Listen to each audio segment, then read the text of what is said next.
자, 2017년 임용고시 국어학 합격 전략, 전략이라는 게 굉장히 좀 거창하지만 어떻게 1년 동안 공부할 것인가, 이런 것들을 한번 간단하게 보도록 하겠습니다. 자, 첫 번째 보면 임용고시의 성격을 안다 그러는데, 여기 지금 앉아 계신 분들이 내가 뭐 임용고시를 몰라? 아마 이런 생각이 들 거예요. 근데 우리가 뭘 안다고 하지만 진짜 아는 게 얼마나 있을까 이런 생각이 들죠. 안다고 생각하는데 맨날 뒤통수 맞는 경우가 많죠. 요즘도 저 푸른 집에서 맨날 뒤통수 치는 누구 있죠? 자기가 공략했던 거 다 까먹고 뭐 새로가 탁탁 던지니까 맨날 뒤통수 맞는 기분인데, 이게 이번 시험에서도 그랬다 그래요. 14년도에서도 2교시 보고 3교시 봤을 때 2교시 볼 때까지는 사람들이 이렇게 쉽나? 나만 쉽나? 막 이런 생각을 했는데 3교시 때 다 뒷목 잡았다 그래요. 막 시간이 부족하고 그랬다 그러죠. 힘들었죠, 3교시 때. 그러니까 2교시 때 기조가 쭉 가는 게 아니라 전혀 딱 달라지니까 이게 굉장히 어려웠다. 그래서 막 뒤통수 맞는 기분이었다 그러는데, 우리는 어쨌든 이 시험이 예측 가능하고 거기에 따라서 준비를 하고 그래야 맞는 거죠. 세상 모든 일이 그렇게만 되면은 불만이 없어요. 시험에 떨어져도 억울하지 않아. 그런데 내가 이쪽 방향이라고 생각했는데 가서 보니까 여기가 아닌 게요? 그러면은 손해보는 것 같죠. 사회가 부당하게 느껴지죠. 그래서 이 임용고시를 어떻게 정확하게 우리가 알고 준비하느냐가 굉장히 중요한 거예요. 근데 그게 조금 어려운 게, 아직까지도 임용고시가 정확하게 정리가 됐느냐, 그 문제 형태나 이런 것들이 정확하게 고정이 됐느냐, 이렇게 말하기가 어려워요. 자, 서답형 문제가 언제부터 시작됐죠? 작년이 아니고 재작년부터예요. 자, 2014학년부터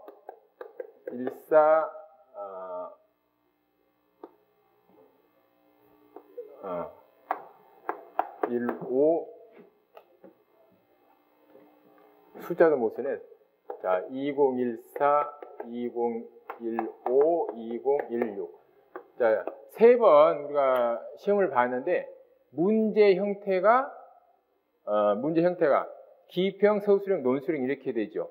그런데 문제 숫자는 3번 다 달라요. 자, 처음에는 좀 의욕 있게 25문제가 나왔어요. 그 다음에는 21문제 나왔어요. 올해 몇 문제 나왔죠? 22문제 나왔어요. 형식이 조금씩 변하는 거예요. 크게 보면은 서답형이지만 내용으로 보면은 문제 방식이나 이런 것들이 약간 달라져서 이제는 조금 3년 지났으니까 고정이 됐다고 볼 수 있죠. 그런데 꼭 이렇게 나온다는 보장은 없어요. 한 6월쯤 돼가지고 내년 임용고시 해가지고 또 다르게 제시하면 또 달라질 수 있는 거니까. 근데 이제 최대한 우리는 여기에 맞춰야 되겠죠. 여기에 맞춰서 문제가 어떻게 나올 거다 예상을 해야 된다는 거예요. 그래서 가능한 한 그것을 이제 예상을 하고 준비를 해야 되는데, 제일 중요한 것은 우리가 어떤 거든지 마찬가지예요. 크게 보고, 우리가 숲을 본다 그러죠. 크게 보고 세부적으로 들어가야 돼요. 그런데 크게 본다는 게 쉬운 일은 아니에요. 우리 임용고시만 해도 이제 교육학, 또 문학, 국어학 3가지가 있는데 나머지 2개는 이제 나는 잘 모르지만, 일단 국어학만 놓고 보면 국어학의 전체적인 얼개를 이렇게 그릴 수 있어야 돼요. 그래서 전체를 이렇게 본다는 게 중요하기 때문에 여러분 공부할 때 선배들이 어떤 과목인지 단권화해라 그러죠. 단권화, 하나로 써라. 책을 한 권을 만들어라. 그래서 어떤 분이 이제 나한테 상담을 하기 위해서 전화를 하셨더라고. 전화를 했는데 그분이 단권화를 하기 위해서 교재를 가지고 열심히 베껴 쓰는데 굉장히 어렵다. 그래서 내가 지금 단계에서는 단권화를 할 때가 아닙니다. 조금 더 공부를 해가지고 전체적으로 본 다음에 단권화가 가능한 거지, 처음부터 단권화하기 위해서 뭐 정리를 한다. 말이 안 되는 거예요. 전체를 볼 수 있어야 한 권으로 줄일 수가 있는 거죠. 그래서 공부하는 것도 단계가 있어요. 단계가. 일단은 크게 볼 수 있어야 돼요. 크게 볼 수 있어야 되고, 그 다음에 세부적으로 들어가고, 다시 그 세부적인 것을 합쳐가지고 크게 하나로 묶어낸다는 거죠. 알겠죠? 그래서 전체를 보는 게 굉장히 중요해요. 자, 그래서 임용고시의 성격, 얘가 어떤 놈이냐 이걸 확실히 알려면은 제일 중요한 것은 기출문제죠. 자, 이 기출문제는 아무리 강조해도 이제 우리가 부족하지 않다, 뭐 그렇게 말할 수 있는데, 기출문제를 갖다가 쭉 분석을 하는데 그 유형을 먼저 볼 수 있어야 돼요. 출제의 유형, 어떤 식으로 나오는가. 자, 그래서 이 서다평에서 이것이 기평, 또 서술형, 그 다음에 논술형, 이 세 가지가 있는데, 국어학은 이 논술형은 그다지 신경 쓰지 않아도 돼요.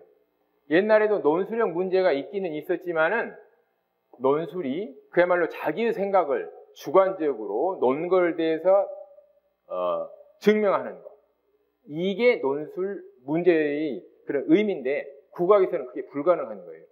결국은 지식을 제시하는 거거든. 내가 이것을 알고 있다, 이것을 최대한 논리적으로 서술하는 거예요. 그러니까 여기서 이 논술은 자기의 주장을 펴는 것이 아니라, 주장을 서술하는 것이 아니라 자신이 가지고 있는 지식을 논리적으로 서술한다, 이렇게 생각하면 돼요. 그래서 이 논술 문제가 나오면 결국 서술형 문제 두세 개가 합쳐진 것이었는데, 지금까지는 작년하고 재작년은 이 논술형이 국어 교육학하고 합쳐졌어요. 교육학하고 합쳐진 그런 문제. 그러니까 국어학은 조금 배제되고 거의 조금 나오고 교육학 문제였어요. 그런데 올해는 그나마도 두 문제에서 한 문제로 줄어드니까, 논술이 줄어드니까 문학만 논술 문제가 나오고 국어학은 안 나왔어요. 근데 앞으로도 그럴 것 같아요. 그리고 설령 나온다고 하더라도 서술형을 좀 확장시켜 놓은 그런 문제이기 때문에 논술형을 따로 준비할 필요는 없다, 이거죠. 자, 그 다음에 이 기평 문제에 있어서는 되게 이제 두 개의 답을 제시하게 되어 있죠. 이것은 국어학뿐만 아니라 문학이나 교육학도 마찬가지죠. 그렇죠? 그래서 이 기억을 제시하고 기억에 해당하는 것을 써라, 이런 건데, 이전에는 문제 유형이 맨 처음에 재작년에는 거의 기억이 두 번 제시가 돼요. 또 니은이 두 번 제시가 돼요. 두 번 제시되어서 비교적 정확하게 묻고자 하는 바를 제시하려고 하는 거예요. 그런데 작년부터는 점차 기억이 한 번만 나오든지, 올해는 전부 다 기억력이 한 번씩만 제시가 됐죠. 이제 출제위원들이 막 머리 쓰기가 싫은 거예요. 좀 그냥 정확하게 질문하는데 여기에 주로 초점을 맞추는 거죠. 자, 그래서 기억, 니은, 이 제시된 그 상황을 정확하게 파악해서 핵심되는 어구를 쓰는 것, 이게 이제 기평이에요. 서술형 문제는 같은 서술형 문제라도 조금 더 답을 쓰기에 구체적으로 조건을 제시하는 쪽으로 바뀌었어요. 자, 그 전에는 그래서 주로 보기에 조건이 이렇게 제시가 되는 거예요. 그리고 문제를 잘 읽어서 문제에서 답을 쓰는 방향을 제시하려고 노력했어요. 그래서 상당히 조금 고급스러운 방법이죠. 자, 그게 재작년에 나온 문제에서 2014년 2교시 서술형 3번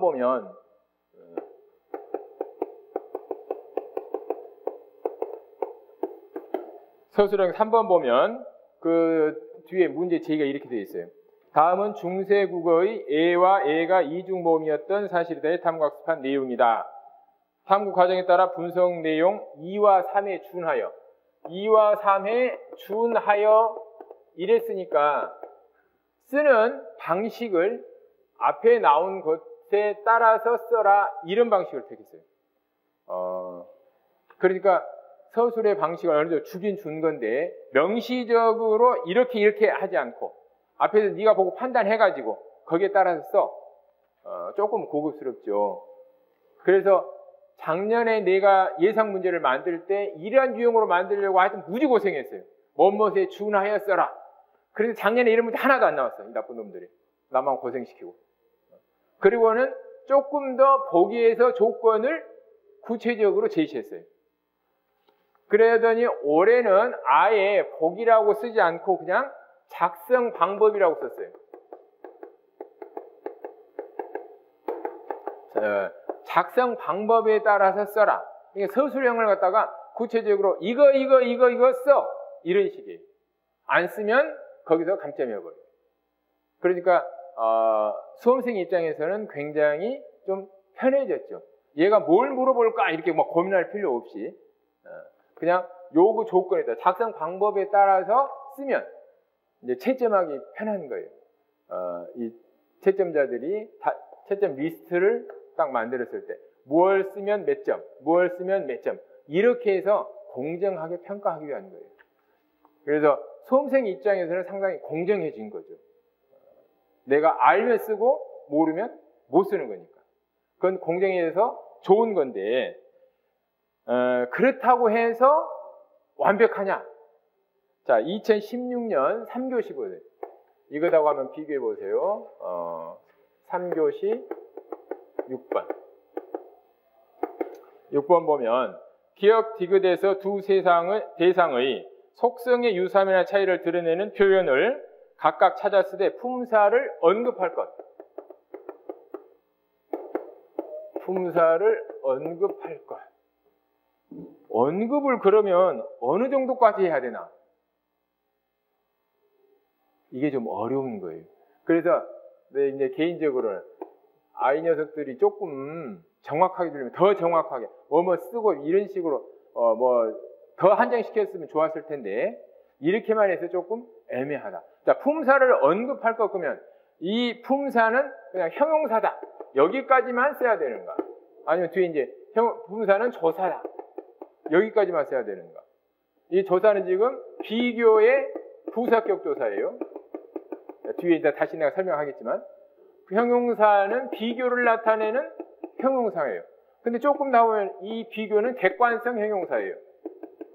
지금 객관성 형용사에는 비교도 있고 평가도 있고 감각도 있고 존재도 있고 그러면은 그것을 다 써주면서 이것을 해야 될 건가? 아니면 얘는 비교의 형용사다 이렇게 쓸 건가? 아니면 딱 빼고 이것은 형용사다 이렇게만 쓸 건가? 언급의 범위를 어디까지 할 건가? 이것도 조금 어려운 문제죠. 자, 어떻게 해야 될 것 같아요? 그냥 여기까지만 쓰면 너무 쓸 게 적어지죠. 지금 4줄을 주고 있어요. 4줄. 4줄이면 아주 여학생 글씨로 빽빽하게 꼼꼼하게 쓰면 몇 자 나올 것 같아요? 200자 나와요. 근데 남학생이 조금 큰 글씨로 써버리면 한 100자 조금 넘게 될 거예요. 자, 그런데 이렇게만 형용사하고 조사다 이렇게만 써버리면은 200자 갈 수도 없죠. 지금 이제 글자 수로 따지면은 국어학은 글자 수로 고민하지 않아도 될 텐데 문학 같은 경우는 이제 그런 것들이 조금 힘들 거예요. 정확하게 그 제한된 글자 안에서 쓴다는 게. 자, 그래서 이런 것들을 이제 우리가 문제를 보면서 언급의 수준을 어디로 맞출 것인가 내가 쓴다면 이런 것들이 이제 고민을 해야 돼요. 그래서 출제 유형을 일단 정확하게 인식하는 거. 자, 그래서 이제 이 200자 내로 쓰는 거니까 여학생들은 답안지를 쓸 때 여러분들 대학교에서 주관식 보면 여학생이 유리해요, 남학생이 유리해요? 여학생이 유리하죠. 여학생은 늘려서 쓰는데 아주 귀재들이에요. 아주 일가견이 있어. 보고서도 제발 조금만 내라 이래도 책 한 권을 만들어서 내. 거의 그냥 양으로 때려 맞추죠.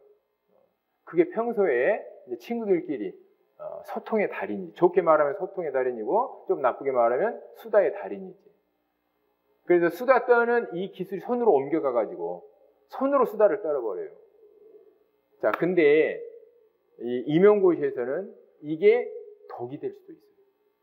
지금 4줄로 써야 되니까 그 안에 핵심적인 내용이 들어가야 되는데 핵심적인 내용이 빠지고 4줄을 채우면 그건 무조건 아웃이에요.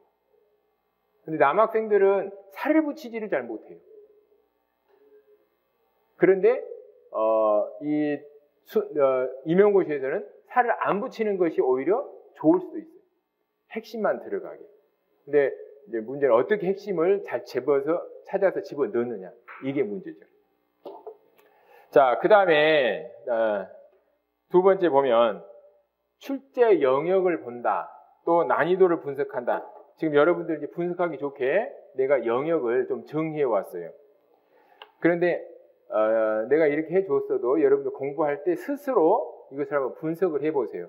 쭉 보면 현대국어하고 중세국어하고 이 문제수가 대체적으로 좀 균형 있게 나와요. 그런데 해에 따라서 이게 안 맞을 수가 있어요. 지금 작년에 비교해서 보면은 중세국어가 조금 더 줄어들었죠. 작년에 중세국어가 3문제였는데 올해는 2문제. 근데 그 전에 보면은 중세국어가 2문제였죠. 그러니까 적었다가 조금 많았다가 조금 줄어든 거예요. 근데 올해는 국악 문제가 이상하게 좀 홀대를 당했어. 7문제 정도 나와야 정상인데 문제 수로 보면 22문제니까 3으로 나오면 3, 7은 21이죠. 그런데 이번에 6문제가 나왔어요. 그래서 전체적으로 조금 줄었는데 중세국어가 줄고 의문론이 줄었어요. 국악에서 의문론은 그렇게 큰 부분은 아닌데 문제로 보면은 항상 일정한 부분을 차지해요. 상당히 많은 부분이 나와요. 근데 올해는 지금 의문론이 한 문제밖에 안 나왔거든. 그러면 어떨까요? 내년에는 아무래도 의문론이 조금 더 나오겠죠. 그런데 이게 그다지 의미가 없는 것이 문제가 적게 나오든 많이 나오든 공부는 다 해놔야 된다는 거예요. 근데 우리가 이제 그 흐름을 보면 대비하는데 조금 도움은 된다 이거죠. 자, 영역별로는 이렇게 이제 나와 있는데 또 하나의 특징이 뭐냐면 그 전에도 물론 객관식 문제 때도 그랬지만 특히 지금은 영역이 겹쳐서 나오는 것들이 많다는 거예요. 그래서 현대국어하고 중세국어하고 이렇게 막 겹쳐서 내려고 하고. 근데 지금은 난이도가 그렇게 높지는 않아요. 근데 이제 이게 난이도가 조금 더 높아지면 더 어려워지는 거죠. 자, 그리고 이제 의문론 또 형태론 이것하고 어문 규정, 맞춤법 이것하고 같이 통합해서 나오는 이런 문제들이 많아진다는 거예요. 자, 그래서 이 임용고시가 어떤 시험인가 이걸 잘 알기 위해서는 일단 기출을 한번 쭉 이렇게 한번 보는 게 중요하고 그 다음에 전체적인 그런 틀을 보는 게 중요하고 그래서 이 두 번째 보면은 국악 전체를 조망하면서 근데 우리가 기본이 중요하다 그러는데 그냥 냅다 들어가서는 안 되고 항상 크게 봐야 된다 이런 거예요. 크게 조망하는 거.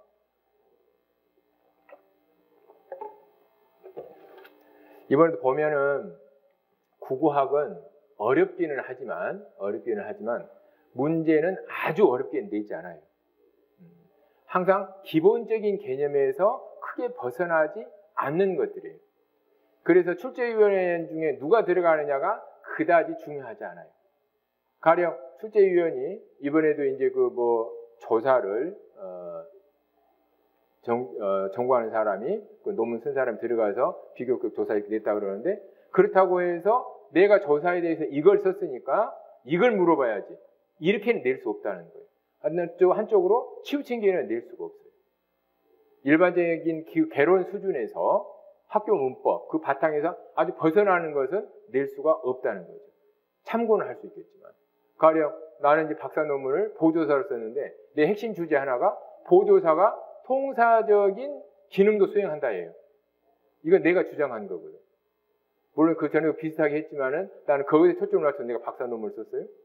내가 그걸 가지고 뭐 출제위원이 돼서 출제를 한다 그랬을 때 보조사에 그런 기능을 갖다가 써라 이렇게 할 수는 없는 거죠. 그런 것처럼 어떤 누가 들어가도 큰 테두리에는 변함이 없다는 거예요. 아무리 문제가 어렵게 보여도 전부 다 기본 개념에서 벗어날 수가 없다라는 거죠. 그러니까 제일 중요한 게 일단 기본 개념을 확실하게 하고 크게 본다는 거죠. 자, 기본 개념이 뭐냐?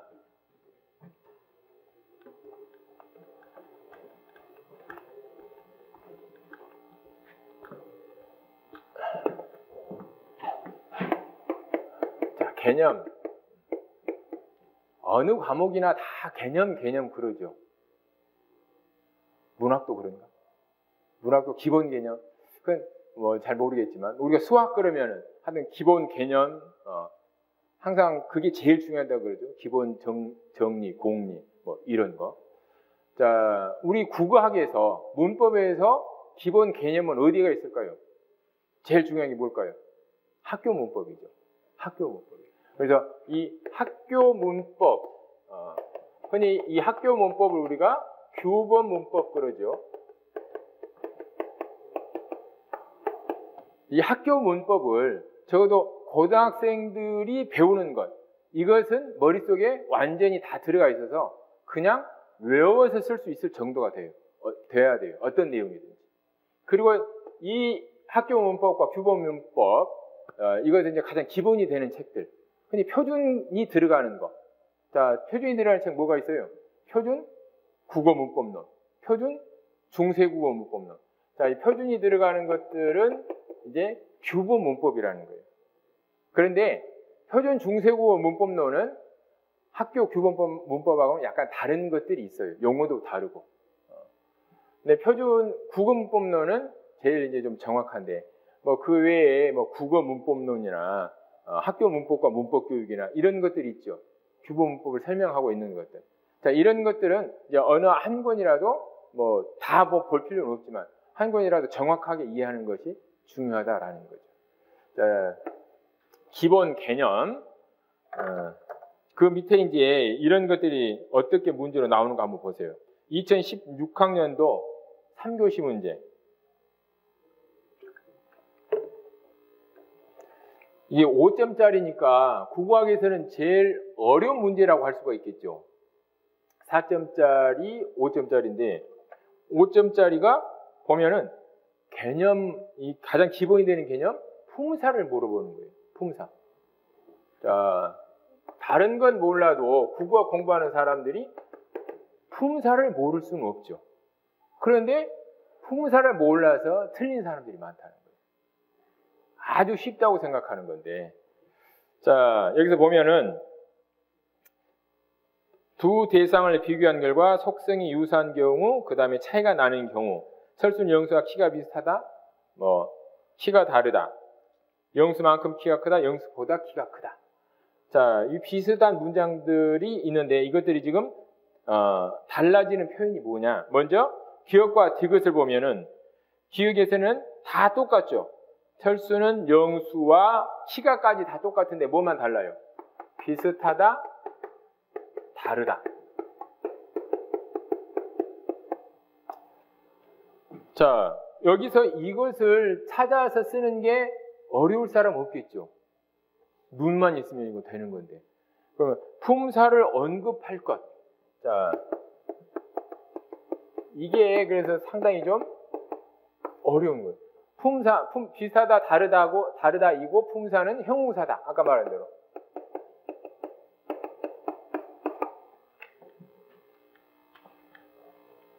그 다음에 두 번째 보면 철수는 영수만큼 키가 크다, 영수보다 키가 크다 해서 달라지는 것은 차이를 드러내는 표현을 각각 찾아 쓰되, 그러면은 영수만큼, 영수보다. 자, 그럼 만큼과 보다. 이거죠. 자, 이것을 품사를 언급할 것. 자, 이것은 조사죠. 자, 그래서 언급할 때 이것은 조사고 이것은 형용사다. 그러면 두 개 쓰는데 두 줄도 필요하지 않죠. 한 줄이면 끝나버리죠. 그 다음에 세 번째가 뭐냐면은 자료에서 만큼, 보다와 와가 문장에서 비교 의미를 드러내는데 기하는 정도의 차이를 서술할 것. 자, 보다, 만큼, 이것과 와.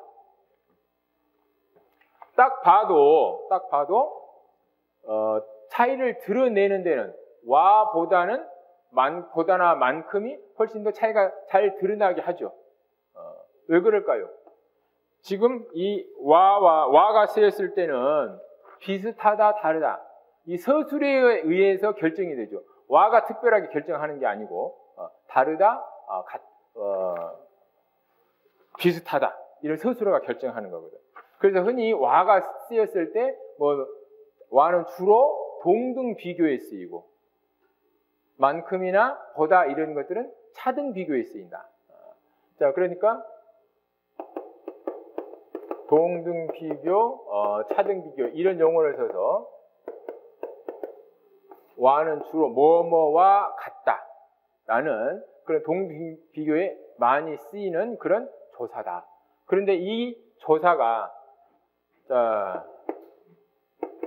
비교의 부사격 조사다.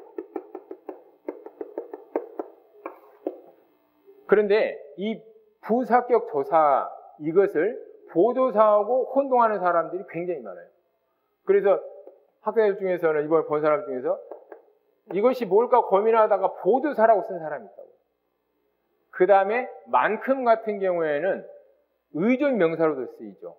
그래서 이것을 의존 명사라고 쓴 사람도 있다고. 너무 간단한 거지만은 품사 간단한 거지만 이것을 정확하게 머릿속에 이해하지 않으면 이런 답이 나올 수도 있다. 이런 이야기예요. 자, 이게 만일 이 부사격 조사가 보조사하고 다른 점이 뭐냐 이렇게 기술해라 그러면 여러분 어떻게 쓰겠어요? 이것도 어떤 의미가 있는 거죠. 이럴 때는 보조사는 의미를 가지고 있고 격조사는 의미를 가지고 있지 않다. 이렇게는 잘 안 되죠. 자, 그러면 두 번째 차이점이 뭐예요? 격조사와 보조사의 차이점. 격조사는 일정한 자리에 쓰이지만 보조사는 여러 자리에 쓸 수 있다는 거죠. 그러니까 이것은 이 보다나 만큼을 항상 부사어에만 써요. 부사어로 쓰이는 자리, 부사격 자리에만 쓰이지만 보조사는 어떤 자리나 다 나타날 수 있다는 거죠. 그러니까 이것을 보조사로 보면 안 되는 거예요.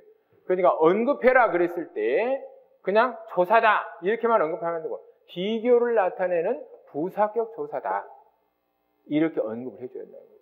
자, 그 다음에 이 형용사를 말할 때는 우리가 기본적인 개념으로 형용사는 뭘 나타내는 거예요? 성질이나 상태를 나타내는 거죠. 자, 성질이나 상태를 나타내는 것인데 이 형용사는 흔히 크게 둘로 나누면 우리가 그 정도로 쓸 수 있죠. 객관성 형용사와 주관성 형용사가 있고 이 객관성 형용사 중에서 여러 가지 평가나 비교나 감각이나 존재나 이런 것들을 우리가 기본적으로 학교 문법에서 다 외우는 것들이에요. 자, 이런 것들을 나타내는데 이 중에서 비교를 나타내는 그런 형용사다라고 언급을 해준다라는 거예요. 자, 이게 이제 처음 보면은 어디까지 써야 되나 좀 막막하겠지만 보면은 결국은 개념에서 학교 문법에서부터 출발하는 거예요. 그래서 그것들이 얼마나 머릿속에 꽉 박혀 있느냐 이게 중요하다라는 거죠. 자, 그 다음에 고등학교 1학년 교과서에 나오는 거 2교시 A형 기입형 4번 한번 보겠습니다.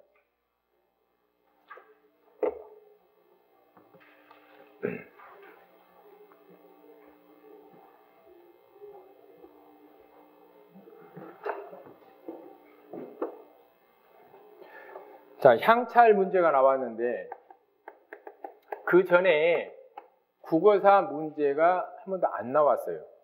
그래서 작년에 합격 전례 설명할 때 국어사 문제가 안 나왔으니까 아마 중세국어에서 연결되는 문제가 좀 나올 거다 그랬는데 이렇게 그냥 아주 간단한 문제가 나올 줄은 몰랐어요. 그런데 이게 간단한 문제지만 고등학교 과정을 공부 안 한 사람들은 고등학교 교과서에 나오는 내용을 자기가 소화 못 시킨 사람들은 어려운 문제가 될 수 있어요. 그냥 모든 세상 만사가 다 그렇죠. 쉽다 그래서 내가 모르면 어려운 거고 아무리 어려운 것도 내가 알면 쉬운 거예요. 그러니까 일률적으로 이건 쉽다 어렵다 이렇게 말할 수가 없는 거죠. 내가 어제까지 제주도 가서 올레길을 걸었어요. 그래서 7코스하고 10코스 걷고 왔는데 어제 제주도 방송에서 그러더라고. 내일부터 아주 한파가 몰아치겠습니다. 내일 최저 기온이 4도까지 떨어지겠습니다.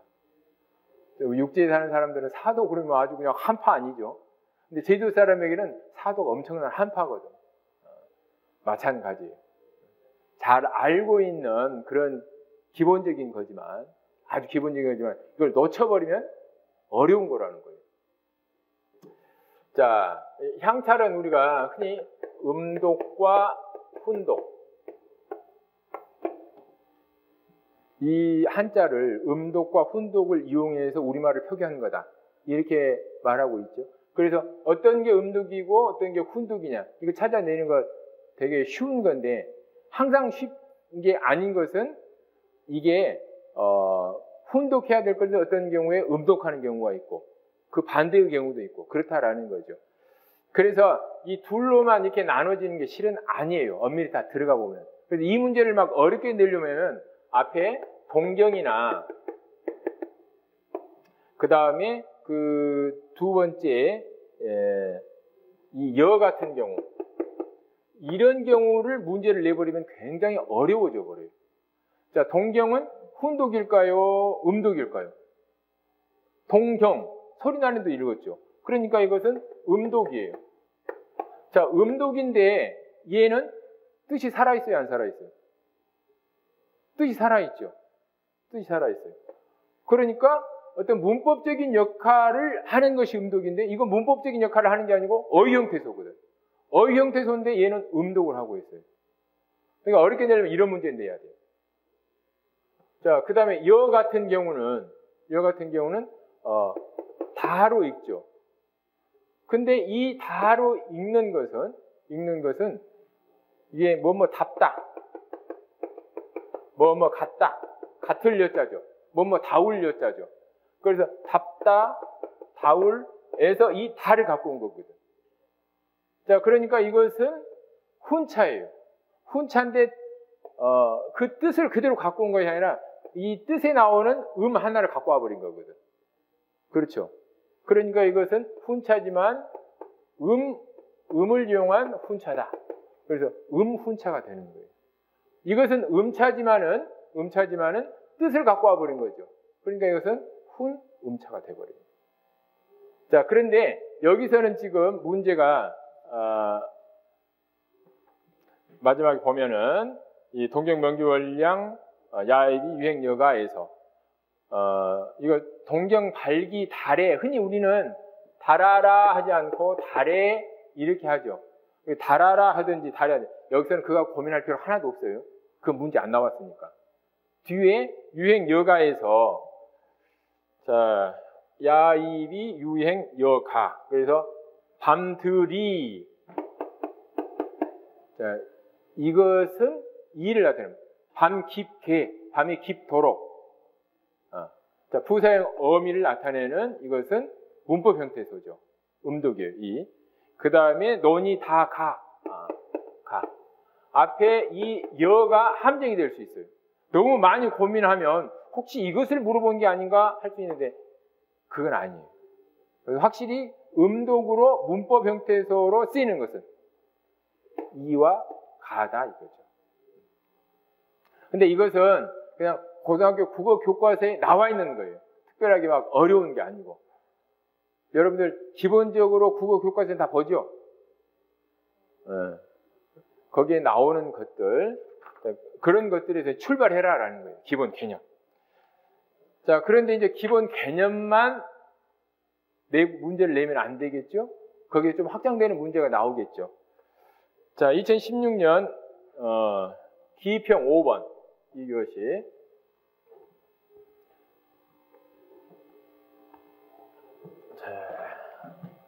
여기서 이제 다시 개념에서 이 기본 개념을 확장하는 거예요. 여기서는 이제 상대 높임하고 그 다음에 활용하고 이 두 가지를 섞어 놓은 거예요. 근데 크게 보면 결국은 하나죠. 상대 높임은 문장 동결법에 의해서 이게 나눠지게 돼 있죠.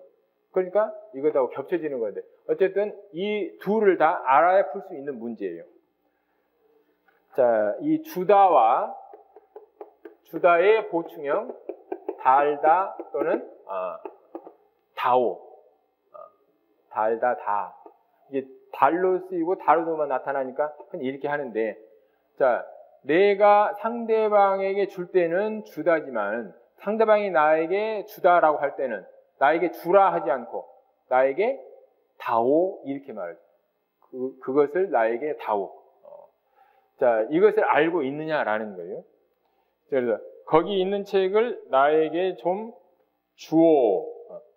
자, 여기서는 주다에 오가 붙었는데 만일 나에게 주어라 이렇게 됐을 때는 어라 하지 않고 주어라 하지 않고 나에게 다오 이렇게 말한다는 거예요. 알겠죠? 그러니까 어라형 헤라체에 어라가 붙을 때는 다오, 하오체에 오가 붙을 때는 주오 이렇게 쓸 수가 있는 거예요. 자, 거기 있는 책을 나에게 좀 주오. 철수야 이 책을 가져다 아래층에 사는 영수에게 주어라. 그 다음에 네 알겠어요. 그리고 영수가 빌릴 때는 나에게 주면 받아서 나에게 다오. 그러니까 나에게 주에 어라가 붙어야 되죠. 주어라, 나에게 주어라 하지 않고 나에게 다오라고 말하는 거예요. 자, 그래서 여기 쭉 보면은 교사, 학생, 그다음 교사. 교사 세 번째 보세요. 맞아요. 내가 타인에게 어떤 것을 얻고자 할 때는 주다가 아닌 다오가 쓰입니다. 그래서 이와 사이에서는 다오가 쓰지 않고 주다가 쓰였다. 자, 주어라, 그 다음에 주오 이렇게 하지만 나에게 해줄 때는 다오. 네, 좋은 지적이에요. 근데 이걸 보면서 조금 이상하더라고. 학생이 선생한테 말하는 지적이라고 그러면 되나? 학생이 선생한테 지적질하면 돼요? 좀 이상하지. 자, 어쨌든 좋은 질문이에요. 그것은 상대 부분과 관련이 있습니다. 그래서 다오가 쓰인 것은 그것이 주라의 헤라체 문장이기 때문인가요? 헤라체 문장이에요. 그래요. 주의할 것은 2와 3은 모두 같은 등급의 상대 높임이지만, 자, 2와 3은 다 상대 높임이 헤라체죠. 주어라, 다오. 3의 다오에는 정결어미가 어라가 어디에 속해요? 명령형이죠. 그래서 명령형 정결어미가 어라와 다르게 오로 오가 쓰인다는 것이다. 자, 그래서 아주 단순한 그런 개념, 상대 높임법의 그런 체계, 하십시오체, 하오체, 하계체, 헤라체. 얘가 이 주어와 다오에서, 주다에서는 따로 실현이 된다는 거. 자, 그 다음에 2교시 서술형 10번 문제. 이 문제도 조금 어려웠을 것 같아요.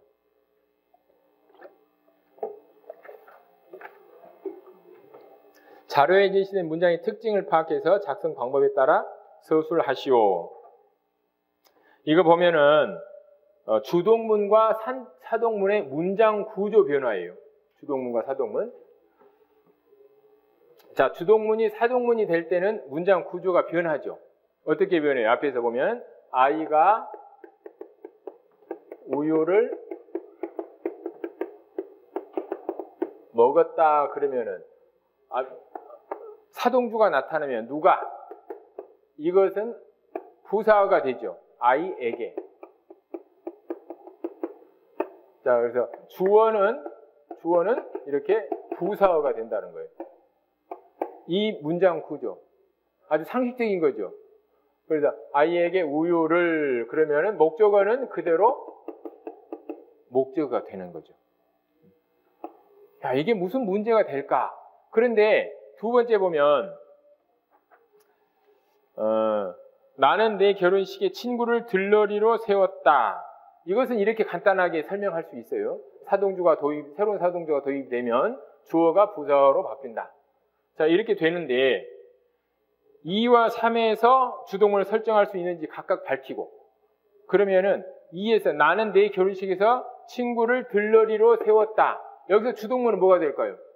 내 결혼식에서 친구가 들러리를 섰다죠.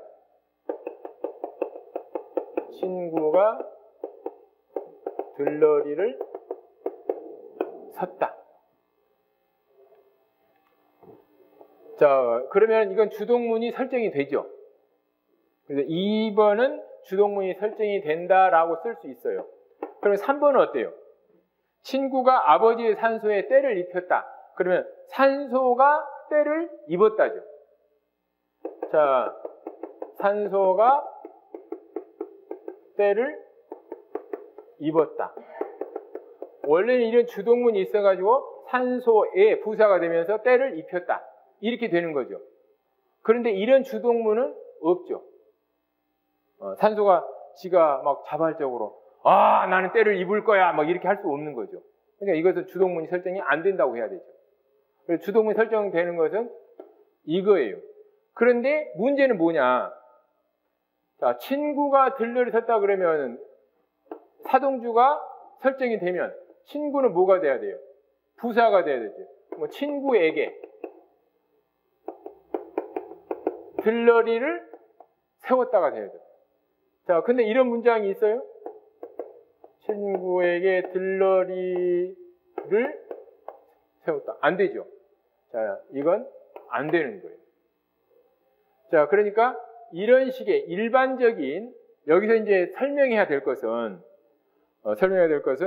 이 문장 성분에 주목하여 서술할 것 그랬으니까 원래대로라면 이 친구가 부사가 되고 목적으로 돼야 되는데 이 문장에서는 그렇게 되지 않고 어떻게 바뀌었어요? 친구가 이 주어가 목적으로 됐죠. 자, 주어가 목적어가 되고 목적어는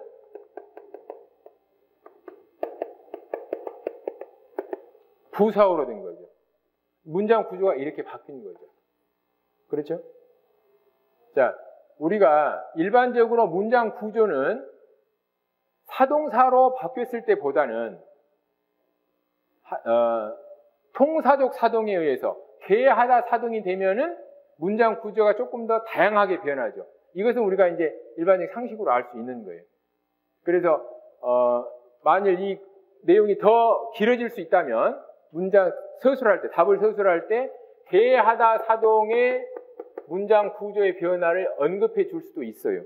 개하다에서는 이 주어가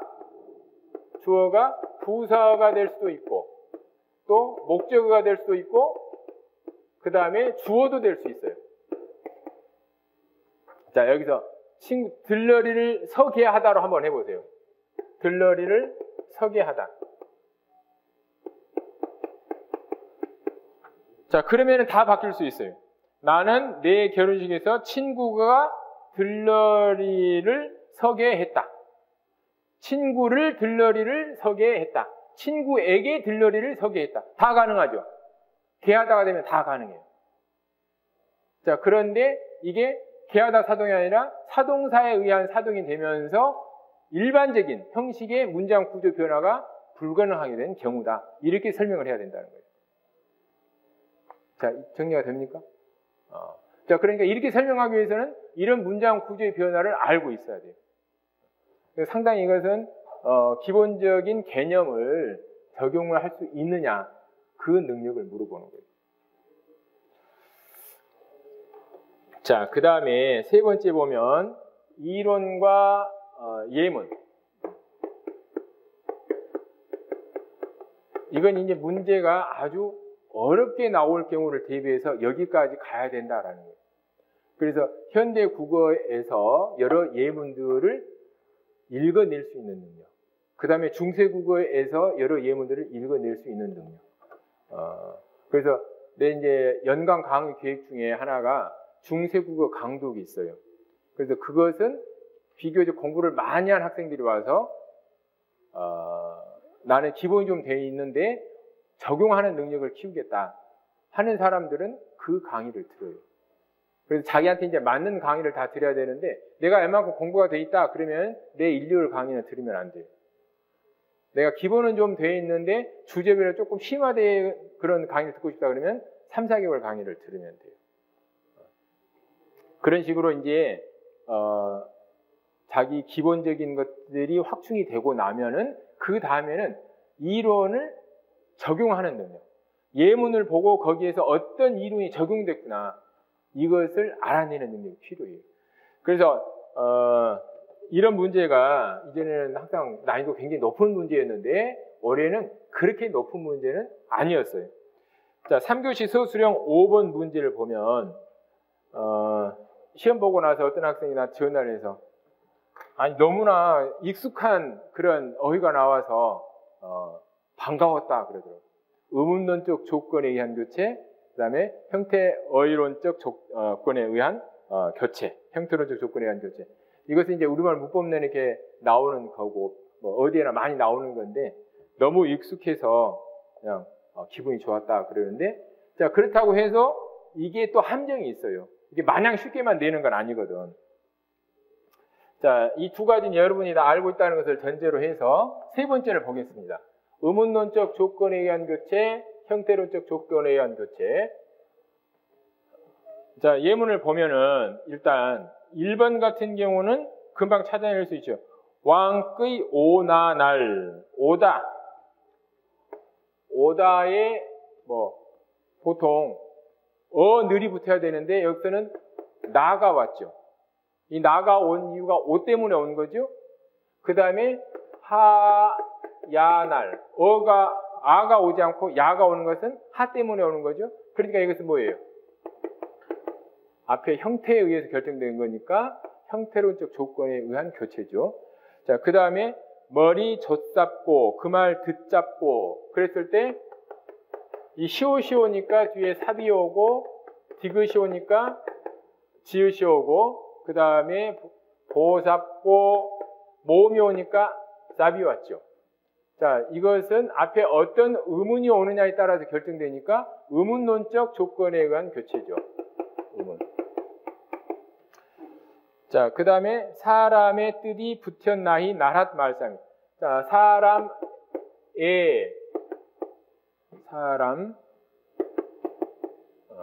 애가 왔고, 그 다음에 붙여, 시오지였습니까? 자, 이것은 높임의 대상이 아니니까 관형격 조사 애가 왔고, 붙여가 높임의 대상이니까 관형격 조사 시오시 왔죠. 자, 이것은 앞에 꼭 형태라기보다는 어떤 의미적인 조건이 들어간 거죠. 의미적인 조건. 높임의 대상이냐 아니냐. 자, 그러니까 이것은 이 둘로 조금 보기 어려우니까 다른 제3의 조건이 된다는 거예요. 여기서 보면 이 두 가지 조건만으로 설명할 수 없는 교체. 의미적 속성이나 통사적 특성에 따라 교체가 되는 경우.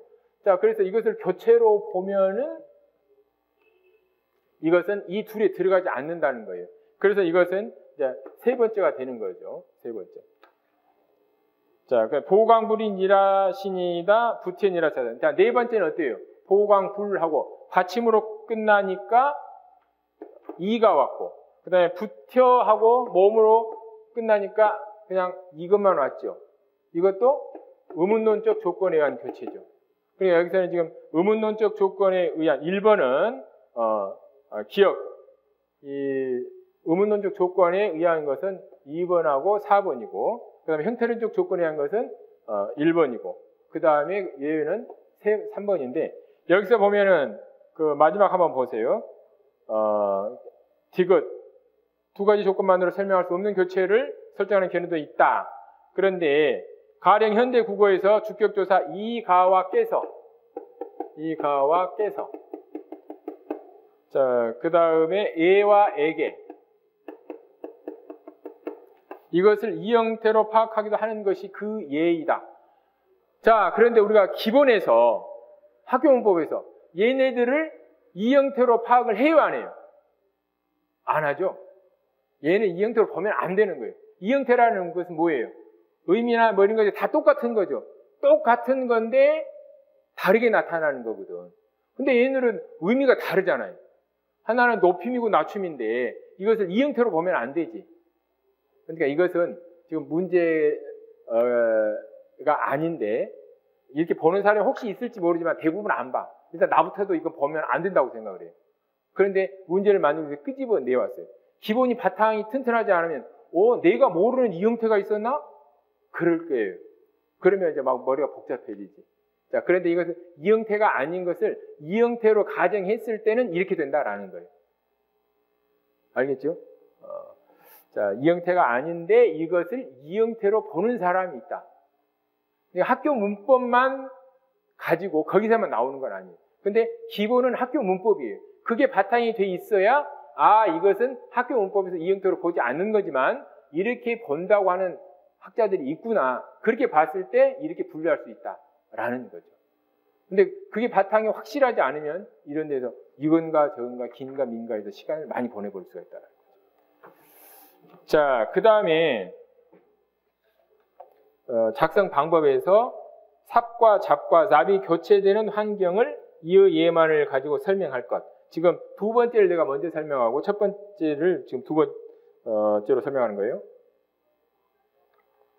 이것도 우리가 중세국어문법을 공부하는 사람들은 객체 높임에 선호할 어미가 대표형이 삽인데 이것이 잡으로도 나고 잡으로도 난다.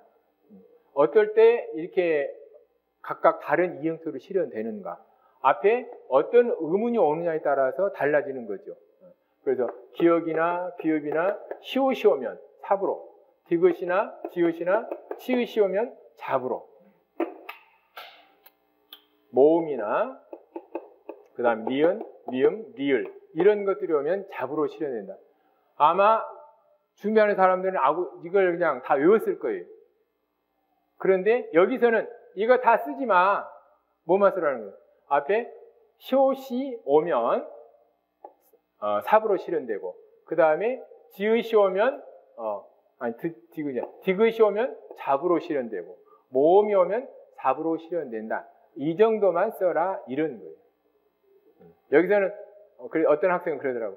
너무 서운해서 이것들이 있는데 여기에서는 시옷이 와서 실현했다. 이렇게 써줬다 그러더라고요. 좀 서운하기도 할 것 같아요. 내가 죽으라고 공부하고 다 외웠는데 안 외워도 되게 문제가 나왔으니까. 근데 꼭 뭐 그럴 필요 없어요. 여기서는 그것만 쓰라 그랬으니까 서운해도 이것이 올 때는 이것으로 실현된다. 이렇게 해도 충분하죠. 자, 이것은 조금 이제 예문이 쉽게 나왔을 때 그런 건데 긴 예문이 나오고 문제를 꾸게 되면은 독해가 정확하게 안 되면 답을 쓸 수가 없다라는 거예요. 그러니까 일단 우리가 독해하는 현대 국어에서든 또 중세 국어에서든 예문을 읽어내는 능력이 필요하다라는 거예요. 자, 그 다음에 마지막으로 논리적인 서술 능력이 필요하다.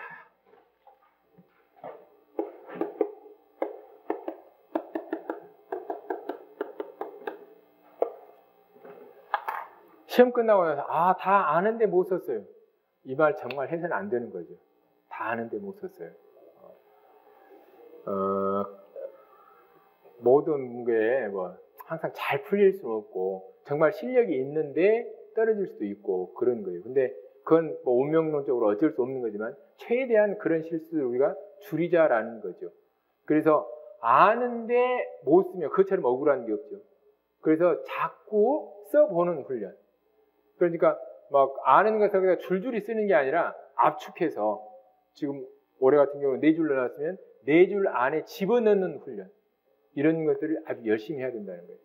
그래서 내 이제 교육과정에 오면 9월부터 이제 실전 모의고사를 하는데 시험하고 똑같이 와서 이제 시험을 봐야 돼요.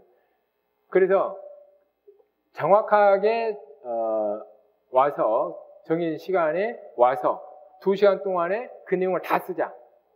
그렇게 말하는데 힘드니까 뒤로 갈수록 점점 꾀를 부리는 학생들이 많아져. 그래서 시험 볼 때 안 오고 설명할 때만 와서 듣고 가려고. 그러면은 반의 반도 못 건지는 거다. 그러니까 힘들어요.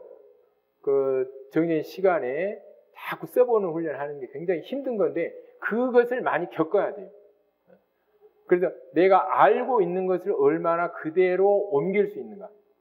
채중관의 마음에 들 수 있게 논리적으로 설술할 수 있는가. 이것은 많이 해보지 않으면 안 돼요. 머릿속에 있다고 되는 게 아니거든요. 그래서 이제 여러분들이 후반기에 들어가면은 알고 있는 것을 정리하는 그런 서술 능력을 키워야 된다. 이거죠. 자, 1시간 동안 열심히 떠들었는데 항상 합격 전략 설명할 때마다 과연 이게 피가 되고 살이 되는 그런 도움의 말들이었는가 이런 생각을 늘 해봐요. 조금이라도 도움이 되면 좋겠는데 어디 좀 도움이 됐나요? 자, 수고하셨습니다. 네.